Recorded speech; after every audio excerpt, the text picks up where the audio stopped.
Today's story revolves around a child star in which, looking back in hindsight, never stood a fighting chance against the world. The tragic tale of Judith Barsi may shock you, as many of our childhood memories are engraved with her work and voice. But before we get into today's story, if you are a fan of the true dark and mysterious tales, then make sure to like this video and subscribe, as it really helps out a beginner YouTube channel like myself. So without further ado, let's get into today's story.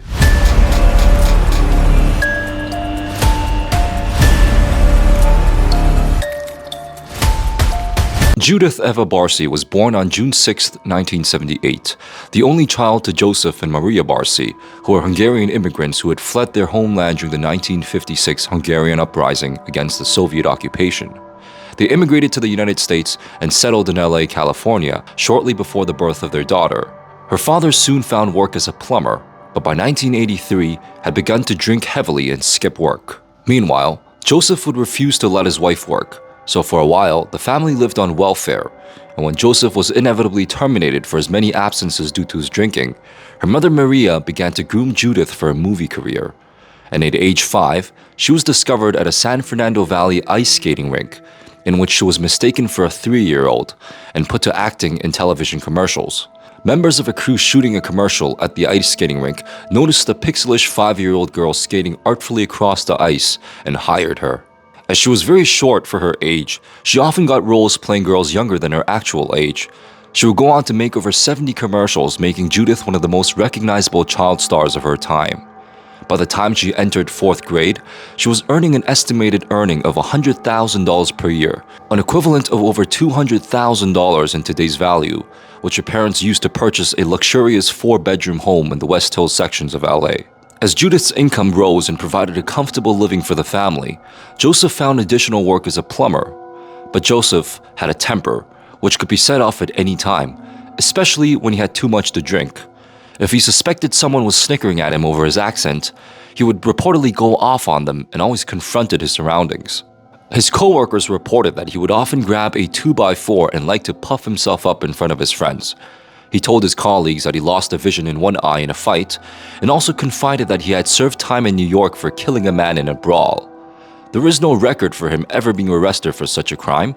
His criminal record consisted of being arrested 3 times for drunk driving and nothing else. When Judith became a successful commercial actress, people credited her success to the fact that she looked much younger than she was. When she was 10, she was playing characters aged 7, 8, or even 6. This was because she was short for her age, standing only 3 feet 8 inches tall when she turned 10, and she was also receiving injections at the UCLA to spur her growth. And actresses with a younger look was viewed more favorably by the casting crew, as older actresses would just be much easier to deal with including line memorizations and just understanding the business itself. Her first film was the television miniseries Fatal Vision in 1984, in which she played the role of Kimberly, a 3-year-old. Other television movies such as Do You Remember Love in 1985 and Destination America in 1987 would follow along with guest roles on such television shows as The Fall Guy, The Remington Steele, Punky Brewster, and The Love Boat. She would also play roles in movies including Eye of the Tiger in 1986, Jaws the Revenge in 1987, and infamously the voice of Ducky in the 1988 animated movie The Land Before Time, and the voice of Anne-Marie in the animated movie All Dogs Go to Heaven. While her movie and television success continued to bring more roles, her father Joseph would become more abusive and jealous. In December of 1986, Maria reported for the first time to police officers that Joseph had been threatening her and had hit her several different times. When she declined to press charges, police dropped the case. Subsequently, just before Judith was to fly to the Bahamas to film Jaws the Revenge, her father reportedly took a knife to her throat and threatened to kill her. He told Judith, "If you decide not to come back, I will cut your throat." When she arrived at the Bahamas, she would display such disturbing behavior that the child's agent notified her mother to take her to a child psychologist who identified severe physical and emotional abuse and reported the girl to California Child Protection Services. Judith returned 2 months later, but the rage boiling inside the family's home in the San Fernando Valley did not diminish, and the child plucked out her eyelashes and her cat whiskers as her distress mounted, a method she discovered to cope with her trauma at home. However, her mother Maria had the Child Protective Services case dropped when she informed the authorities that she intended to file for divorce. A friend and fellow plumber of Joseph said that Joseph told him over 500 times that he was going to kill his wife. He reported attempting to calm him down, attempted to reason with him, asking him that if you kill your wife, what will happen to you, Judith? In which Joseph reported by saying, "I gotta kill her too." Consumed by the anger towards his wife, he did just that. Sometime during a mysterious 4-day period ending on Wednesday, July 27th, Joseph carried out the threats he had been making for at least 5 years and shot and killed his wife and daughter, then turned the gun on himself. Judith's body was found in her canopy bed near the pink television her father had given her, and according to a neighbor, this television was gifted from her father to apologize for yanking her hair in a fit of anger. And on Wednesday, July 27th, 1988, the next-door neighbor, Anise Dolly, heard a loud explosion at the home, saw the house on fire, and called the fire department. Later, the bodies of the Barsis were discovered in the home. As police later reconstructed the crime, on Monday, July 25th, 1988, Joseph shot Judith while she was sleeping in a room. Maria, responding to the sound of the gunshot, was apparently shot as she ran down the hallway towards her daughter's bedroom. 2 days later, Joseph set the bodies on fire with gasoline along with the house, then went into the garage and shot himself with a pistol.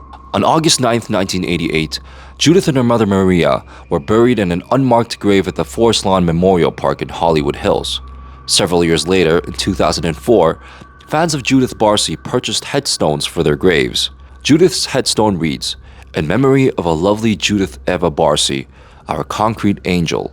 Yep, yep, yep," which was a reference to Barsi's catchphrase by her character Ducky from The Land Before Time. Ducky was reportedly her favorite acting role. Both infamous movies The Land Before Time and All Dogs Go to Heaven were released posthumously.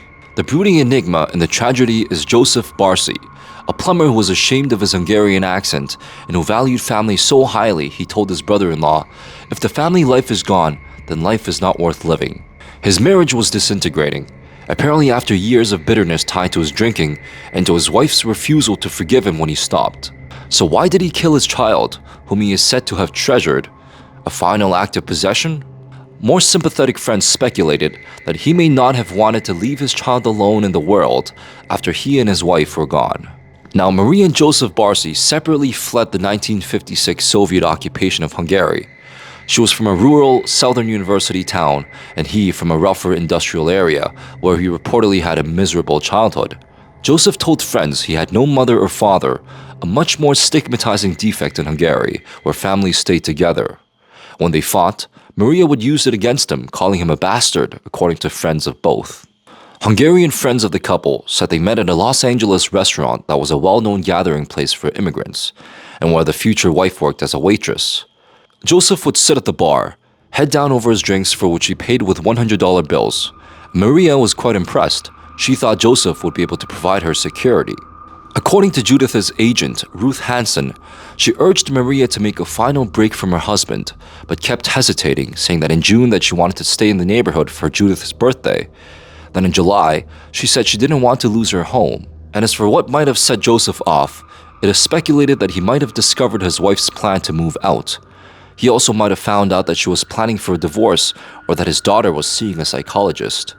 And on Monday, July 25th, Judith was scheduled for an appointment to audition for a new role. However, she never showed up. Judith's agent said Joseph told her a big car had come and taken the mother and daughter to San Diego, resulting in the missed appointment.